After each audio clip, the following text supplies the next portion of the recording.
Hey guys, my name's Nick. I'm with Alpha Instincts Dog Training. I'm one of the owners and trainers out here, and today we're going to be covering muzzle conditioning. So some of the things that we're going to need before you get started is, first of all, we're going to be working with your dog's daily rations of food. I don't do a whole lot of treat training just because if a dog gets so comfortable with blowing off a treat because he doesn't want to work for it, he still believes at the end of the day he's entitled to his food bowl. So I actually train muzzle conditioning with my dog's daily ration of food. That way, if my dog isn't comfortable eating, or he's not hungry enough to eat, or he just doesn't want to work with me, that's okay. I don't force my dog to eat. I just end the training session and I put the food up for that meal. Then my next meal, that's my next training opportunity where I pull that food back out and I practice muzzle conditioning again.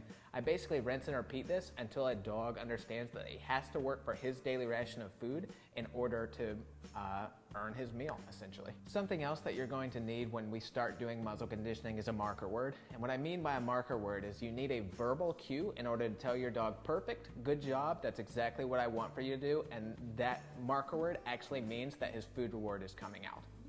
Perfect example for a marker word is with Adonis here. I've trained him that yes means perfect, good job, here's your food reward. So with him, while I'm working his muzzle conditioning, anytime I use the word yes, that means awesome, here's your food. And then the last thing we're gonna need for muzzle conditioning, arguably the most important thing outside of having your dog, is just a muzzle, a good quality muzzle. For this example, I'm gonna be using and working with a Baskerville size 4. So here's my Baskerville muzzle that I'm going to be working with. How I like to prepare this is I'll actually fold this harness down just a little bit, and I'll hold this in my hand so I have the ability to kind of cup the food like this, and I'll take this food and then drop it into the muzzle. So this is going to teach him that every time he comes into the muzzle, he gets a food reward, and it's going to teach him that the muzzle is something that brings about good things. So let me show you what I'm talking about.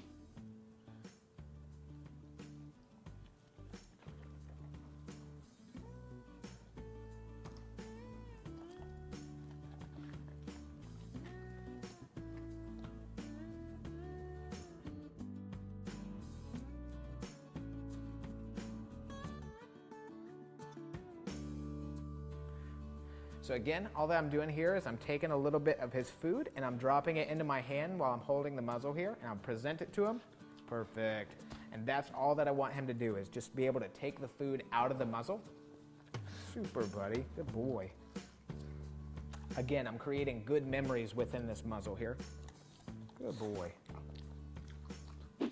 So step 2, this is where we're actually going to use the marker word, and it's perfectly fine to stay within step 1 for a couple days, a week, 2 weeks. That's perfectly acceptable. There's a lot of times where a dog isn't very food motivated or they're not accustomed to working with their food.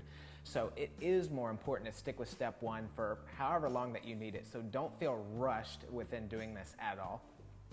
But whenever you do get to a point where you pull the muzzle out, the dog becomes excited because they know they're getting their food and they're totally comfortable eating the food out of the muzzle, that's when we'll move on to step 2. And with step 2, that's where it's important to have a marker word.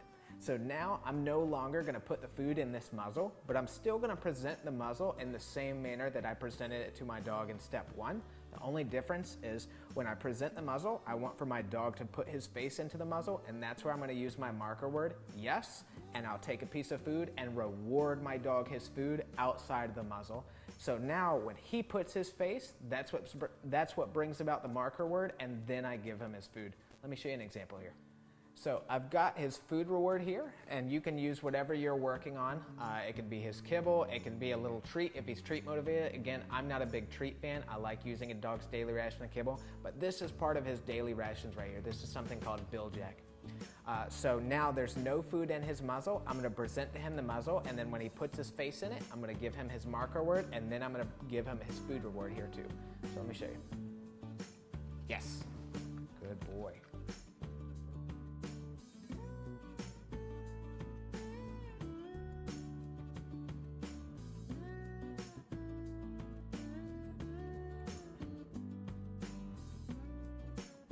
So again, I've got his food here in my hand. There's no food in this muzzle. I'm going to present to him the muzzle, and right when he puts his face into the muzzle, that's where I'm going to give him his food reward after I give him the marker word. Watch. Yes.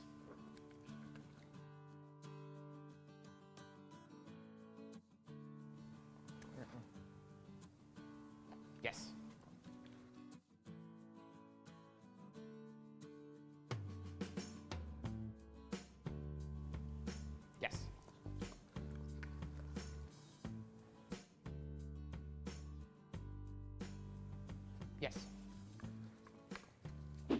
So now moving into step 3, within step 3, all that I'm really looking for is building up duration within his muzzle conditioning. So beforehand, I would present the muzzle to my dog, and right when he puts his nose into the muzzle, that's when I would mark it and give him his food reward. Now, there's still not gonna be any food within the muzzle, but I'll present the muzzle to him, and I want for him to keep his face in the muzzle for maybe just 1 second, and then I will mark it and give him his food reward. And then after a few repetitions of that, I'm gonna wait for 2 seconds, and I'll build up to 5 seconds and 10 seconds, eventually getting around 10 or 20 seconds, and that's when we will move into step 4. But again, within step 3 here, all that I'm really focused on is building up duration within my dog, maintaining his face being in that muzzle. So again, I've got food in my hand. There's no food in this muzzle. I'm gonna present to him the muzzle, and I expect for him to hold his face in there for, just a couple seconds, and that's when I'm going to mark it and give him his food reward. So he put his head in there and pulled it right back out? Yes. There we go. Held it just for a split second. That's what I want to see, and I'm just going to build slowly on top of that. So I'm not going to mark that. Yes, perfect. See how I'm marking his impulse control? That's what I'm trying to build up within him right now. Yes, perfect.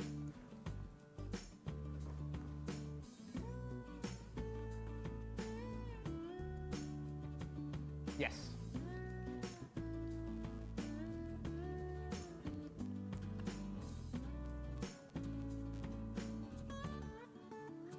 Yes.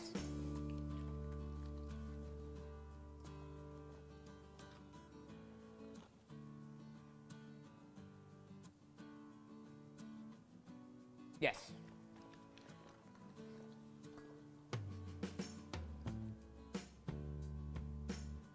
So I'm not going to reward this. Perfect. Yes.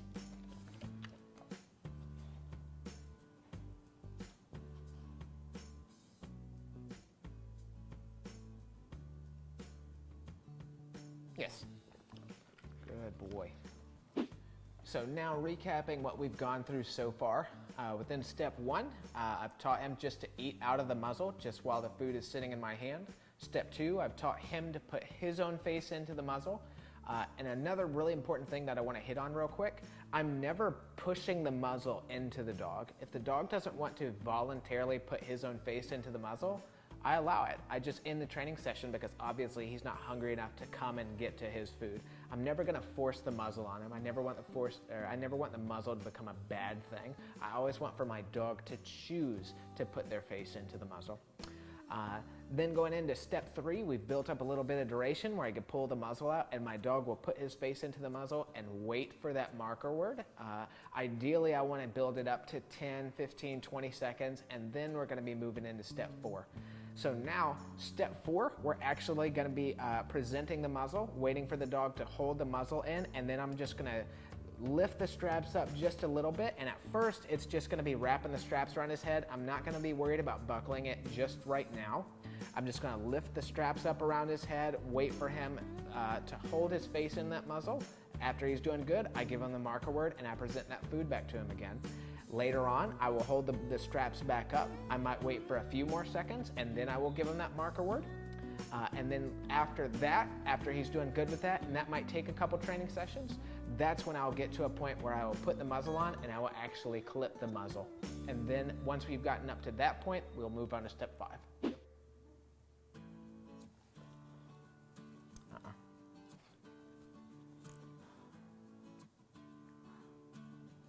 Yes.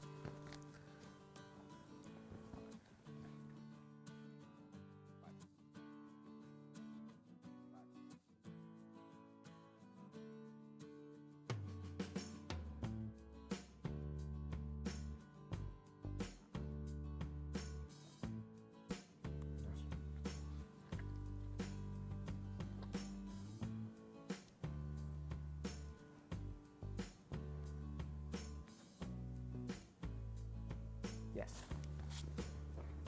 There you go. Come here. Good boy.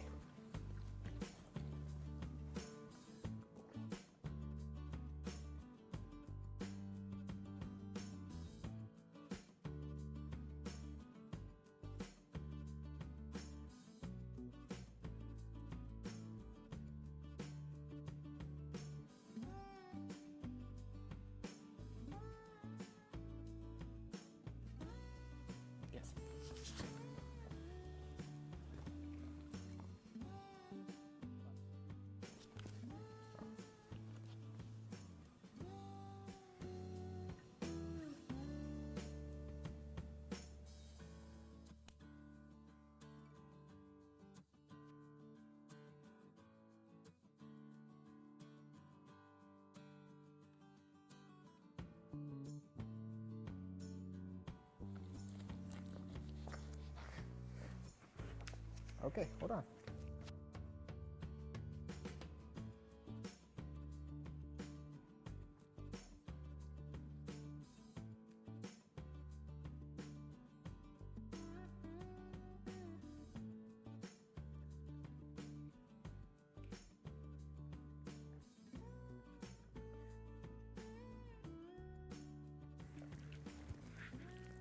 So right here, he's wearing his muzzle, and I'm just continuously feeding him while he's wearing it. He's trying to paw it off very briefly, so I'm just telling him no. I'm kind of pulling his paw off of it, and I'm redirecting him back to his food, just because I want him to be totally comfortable just wearing the muzzle while it's strapped onto him. Good boy.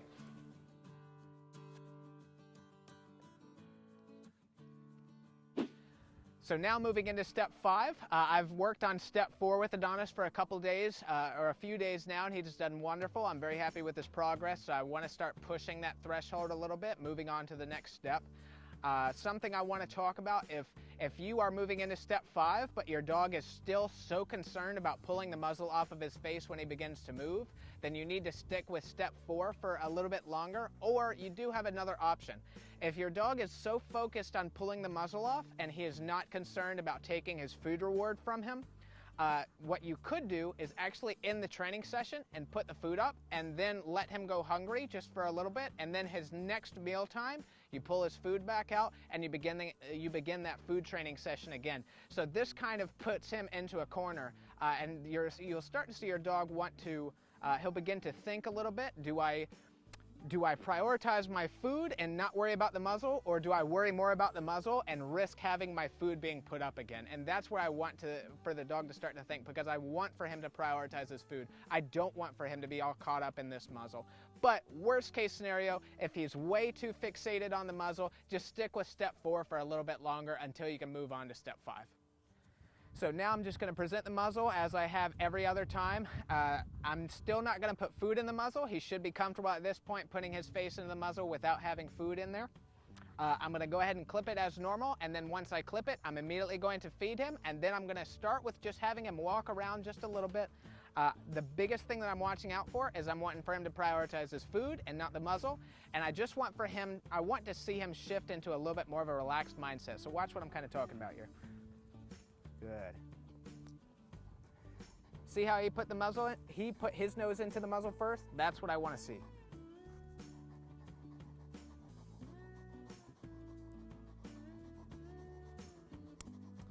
So now this muzzle is clipped.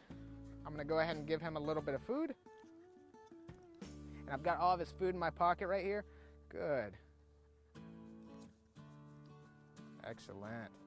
So now I'm going to take his leash.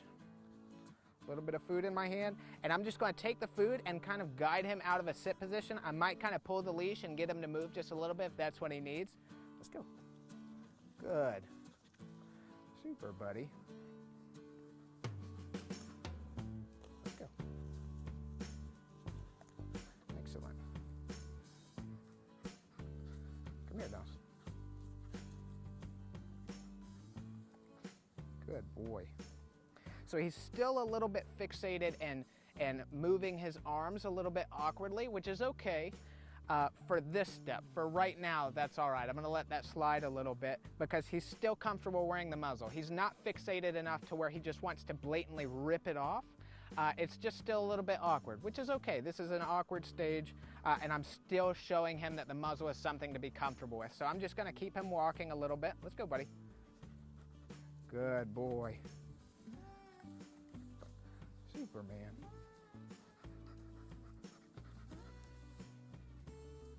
Come here, Dawes. Let's go.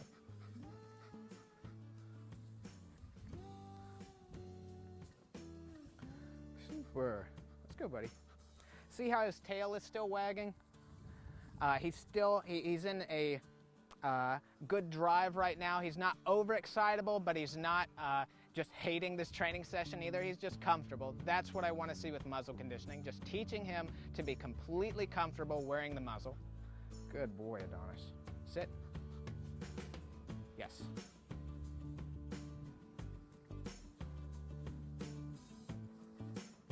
Come here, Adonis.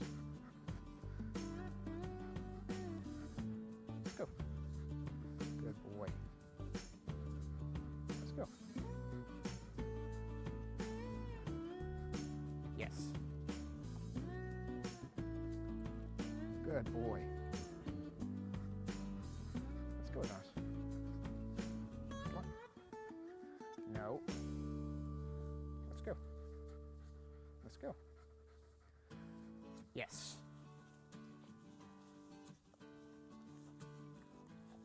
Super. Let's go, Nars.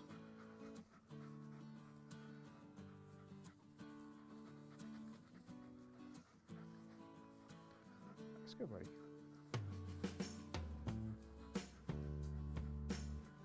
Yes. See how he's starting to warm up to it a little bit more? He's getting more and more comfortable. His paws are getting less and less erratic. That's what I'm wanting to look for right now. He's getting more and more comfortable wearing the muzzle. That is what muzzle conditioning is. Let's go.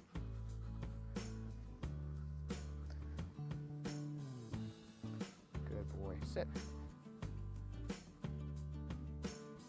Yes. Excellent. That's my last little food reward for him. So I'm going to go ahead and take this off. Now sit. Sit. Good boy. Now ending step 5 within muzzle conditioning. If you want to take this further, my best recommendation would be to slowly build in some stimulus, slowly build in a little bit more stress within your training environment, and that might mean other people, that might mean new dogs, that might mean new scary stimulus, that might mean the vacuum cleaner, that might mean vehicles, you know, whatever. So I like to train in all kinds of different environments. If you get so caught up in training within your home, your dog will do perfectly in your home, and then when you take them out in public, it's like a completely foreign place that they've never been to before, so they don't want to offer any of those behaviors. So it's really important for me that I train in all sorts of different circumstances, and that even includes muzzle conditioning. Another thing, if your dog starts to struggle with something, it is no shame in having to drop back down into a different step. So if you're struggling with step 4, go back to step 3 and stick with step 3 for a week. If you're even struggling with step 1, just be consistent with it. There is no rush to any of this. The biggest goal for muzzle conditioning is teaching my dog and your dog to be totally comfortable and stress-free while wearing this muzzle. So it can take as long as you need for it to take, as long as you're diligent with it. Hey guys, thanks for watching that video. If you guys are interested in more free video content, definitely go check out our website, and you can also see more videos on our Facebook, Instagram, and our YouTube page. If you guys need any help at all, you are more than welcome to send us a message on any of our social media platforms too.